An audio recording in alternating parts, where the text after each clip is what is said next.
Nakauwi na mula Oman ang ina ng nasawing criminology student na si Adrin Lery Bravante. At sa unang pagkakataon, nasilayan niya ang labi ng anak.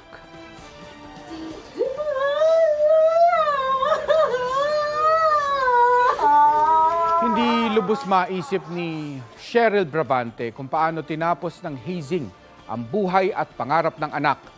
Doble ang sakit dahil si Aldrin ang ikalawang anak niyang ililibing matapos masawi sa aksidente ang panganay nila nitong Agosto. Pakiusap ng pamilya ni Aldrin sa mga sumukong suspect, sabihin lahat ang nalalaman at sana raw makonsensya ang mga hindi pa nahuhuli. Nagbigay ang OWA ng tulong pinansyal at nag-aalok din ng scholarship para sa isang kapatid ni Aldrin.